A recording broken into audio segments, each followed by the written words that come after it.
This is English shorthand dictation number 180 and the dictation speed is 140 words per minute. Ready? Start. It seems to me that there are only two important questions which this roundtable conference is going to consider.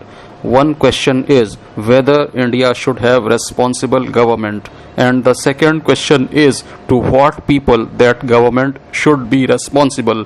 In the plenary session, we all joined in one chorus in demanding that India should have a responsible form of government, and I, for one, speaking on behalf of the depressed classes in that plenary session, joined with my friends sitting opposite in demanding responsible government for India. However, when I did so, I was under the impression that the Indian people who came to represent their country at this roundtable conference were not only united in making a demand for responsible government for India, but were also united in the view as to whom that government should be responsible. I am sorry to say that I have been deluded. I find now that although some of our people would desire me and others to join them in their demand for dominion status, they do not join with us in demanding that the government which will be set up under that dominion status shall be responsible to the people of India as a whole. I never thought there would be this division of opinion, and that I should have to stand up to defend the position we take. Sir, speaking on behalf of the depressed classes, I cannot honestly consent to responsible government or to dominion status unless I can be sure that the people for whom I speak are to have a place in that constitution. I must make that fact plain to all my friends. As an objection has been raised to the proposal for adult suffrage by some of my friends, I propose to deal with the arguments brought forward against it.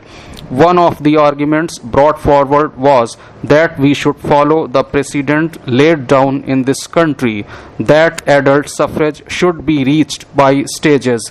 It is suggested that we should follow the stages adopted in this country since 1832.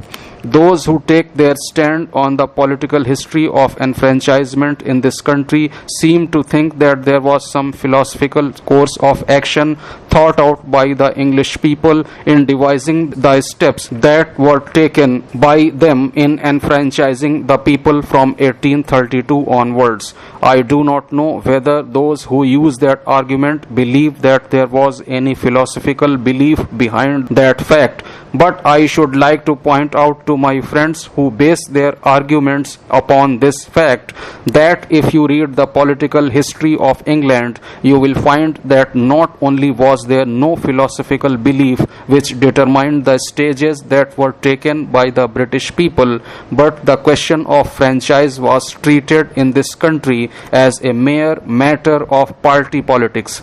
Each party tried to extend the franchise because it thought that as a political catchword it would influence and augment that party.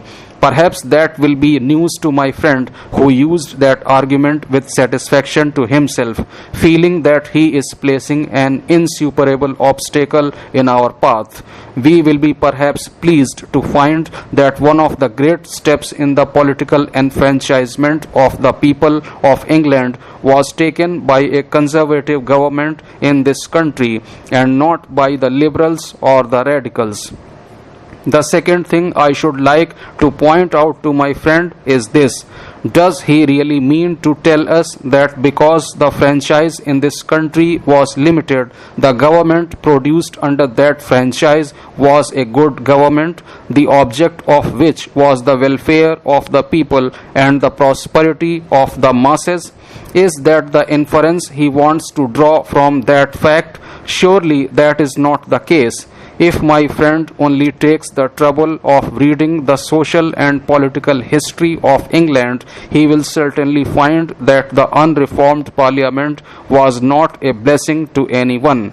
Thirdly, I should like to point out to my friend who thinks that the people of India ought not to be given adult suffrage because they are not fit for it, that the only alternative for him is to go back to India and not to demand dominion status or responsible government. If it is the view of my friend that the Indian people are not fit to take upon themselves the responsibilities of government, then I do not understand in whose name he asks for responsible government. Is it for himself?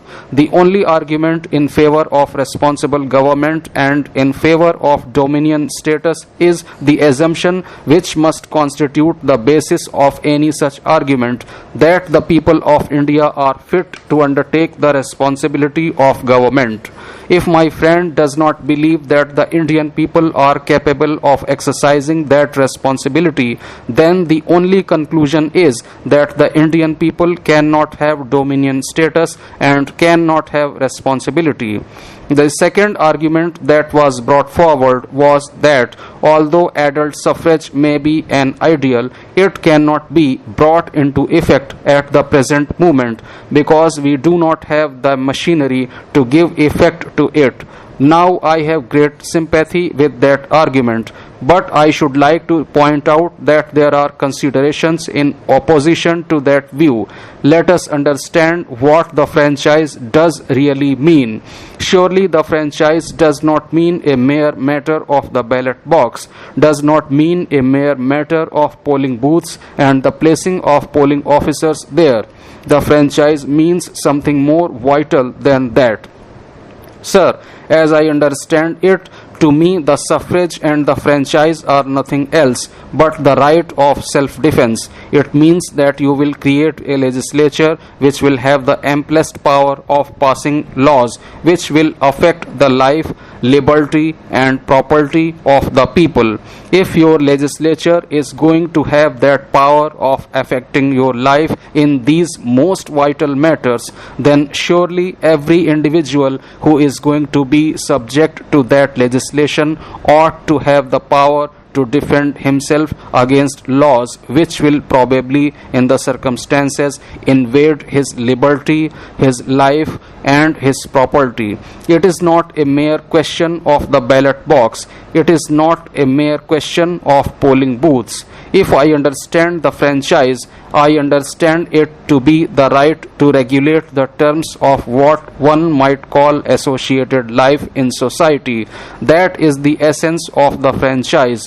When you give a man the franchise, what you mean is that you give him power to regulate the terms on which he will live in relationship with other individuals in society. Now, if that is the meaning of the suffrage, surely you cannot give the higher classes the power to regulate the terms of associated life and leave the lower classes at their mercy. They too must have the power to regulate the terms of associated life. Just as the capitalist must have the power to dictate how he shall live on terms of associated life with the labor is also entitled to have the power to regulate the terms on which he shall live with his capitalist master. It cannot be a one-sided bargain. It must not be a one-sided bargain. If you understand the franchise in the right sense of the word, then it seems to me the franchise is something which must be regarded as the inherent right of every individual in the state. If you understand that the franchise is the inherent right of every man or woman who is capable of understanding it, then surely you cannot make an inherent right of a people dependent upon the convenience of your administration.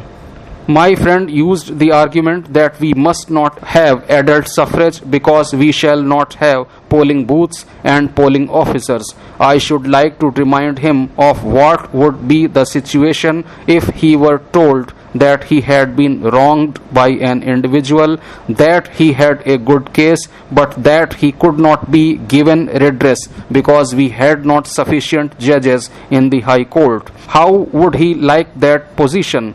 Surely, if the franchise is an inherent right and if there are administrative difficulties in the effectuation of that franchise, then the remedy is not to curtail the franchise, but the remedy is to provide the necessary machinery so that every man or woman capable of enjoying that franchise shall be in a position to give effect to it.